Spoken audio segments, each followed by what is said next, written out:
Founded by a snowboarder, Canada's largest e-commerce company, Shopify, just opened a new front in the war against high bank fees. Royal Bank and Big Six Canadian bank investors need to pay attention to this battle royale.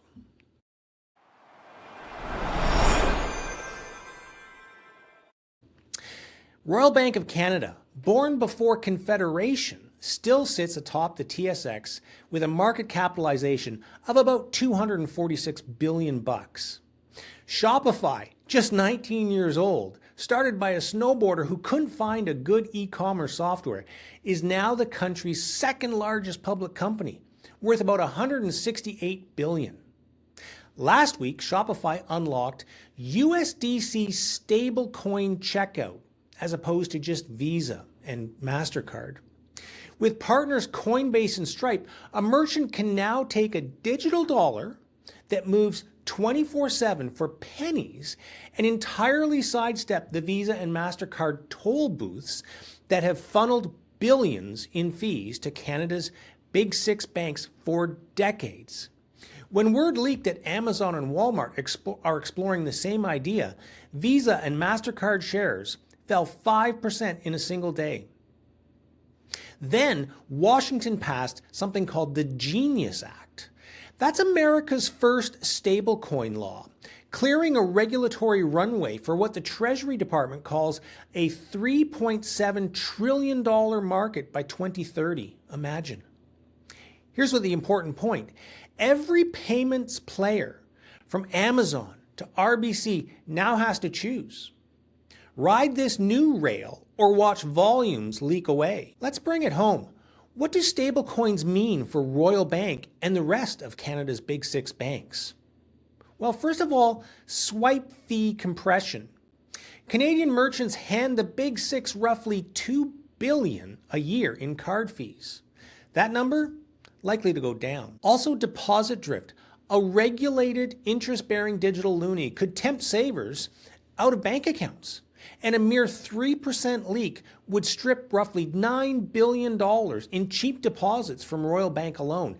That's going to squeeze net interest income across the entire Big Six. And what about those generous travel points and cashback offers? They're funded by swipe fees. So as the fee pool shrinks, we should expect leaner rewards, undermining the very loyalty that keep Canadians tapping Big Six plastic. Look, JP Morgan already clears billions daily on its private blockchain. PayPal runs something similarly. So to stay relevant, each Big Six bank is going to have to pour fresh capital into stablecoins and new rails. And that's going to be a drag on margins even before the fees start to erode. Now look, no one's predicting a bank collapse. These are fortress institutions with diversified earnings. The more likely outcome, in our view, is same banks, just a little bit lower profits.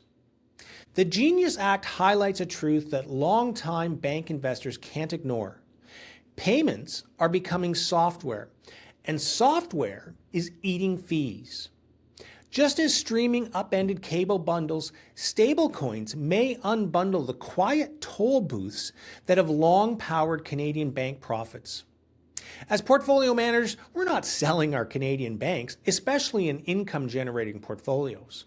We're happy to keep collecting those big dividends Canadian blue-chip banks are famous for. That said, in our growth portfolios, we own the disruptors as well as the incumbents. We want you to benefit from both. At Evans Family Wealth, monitoring shifts like stablecoins is part of everyday research. We publish, we podcast, and most importantly, we position portfolios before the crowd piles in. Want exposure to today's winners without throwing out yesterday's income? Consider our North American-focused equity or Canadian-focused equity strategies.